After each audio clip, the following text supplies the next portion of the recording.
شروع اللہ کا نام لے کر جو بڑا مہربان نہایت رحم والا ہے۔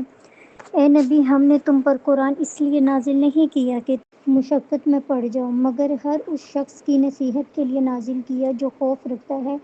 یہ اس ذات کا اتارا ہوا ہے جس نے زمین اور اونچے اونچے آسمان بنائے، یعنی رحمان، جو عرش پر جلوہ افروز ہوا۔ جو کچھ آسمانوں میں ہے اور جو کچھ زمین میں ہے اور جو کچھ ان دونوں کے بیچ میں ہے اور جو کچھ مٹی کے نیچے ہے، سب اسی کا ہے۔ اگر تم پکار کر بات کہو تو کیا ہے؟ وہ تو آہستہ کہی ہوئی اور نہایت پوشیدہ بات تک کو جانتا ہے۔ اللہ وہ معبود برحق ہے کہ اس کے سوا کوئی معبود نہیں۔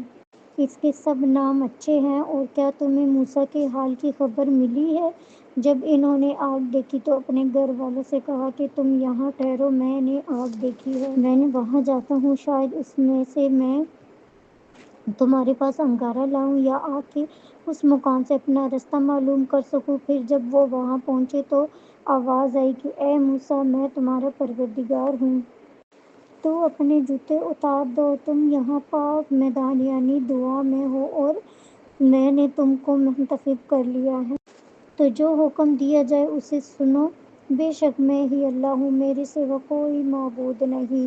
تم میری عبادت کیا کرو اور میری یاد کے لیے نماز پڑھا کرو۔ قیامت آنے والی ہے، میں چاہتا ہوں کہ اس کے وقت کو پوشیدہ رکھو تاکہ ہر شخص جو کوشش کرے اس کا بدلہ پائے۔ تو جو شخص اس پر ایمان نہیں رکھتا اور اپنی خواہش کے پیچھے چلتا ہے، کہیں تم کو اس کے یقین سے روک نہ دے تو اس صورت میں تم ہلاک ہو جاؤ۔ اور اے موسیٰ، یہ تمہارے دائیں ہاتھ میں کیا ہے؟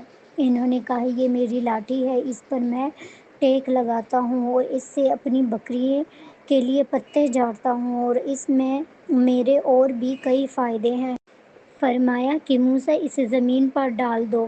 تو انہوں نے اس کو ڈال دیا اور وہ یکایک سانپ بن کر دوڑنے لگا۔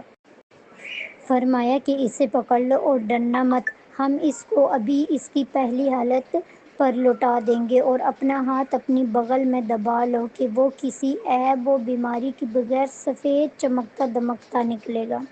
یہ دوسری نشانی ہے تاکہ ہم تمہیں اپنے بڑے بڑے نشانات دکھائیں۔ تم فرعون کے پاس جاؤ کہ وہ سرکش ہو رہا ہے۔ کہا، اے میرے پروردگار، اس کام کے لیے میرا سینہ کھول دے اور میرا کام آسان کر دے اور میری زبان کا گرہ کھول دے تاکہ وہ میری بات سمجھ لے اور میرے گھر والوں میں سے ایک کو میرا وزیر یعنی مددگار مقرر فرما، یعنی میرے بھائی ہارون کو۔ اس سے میری کمر کو مضبوط کر اور اسے میرے کام میں شریک کر تاکہ ہم تیری بہت سی تسبیح کریں اور تجھے کثرت سے یاد کریں۔ تو ہم کو ہر حال میں دیکھ رہا ہے۔ فرمایا، موسیٰ، تمہاری دعا قبول کی گئی۔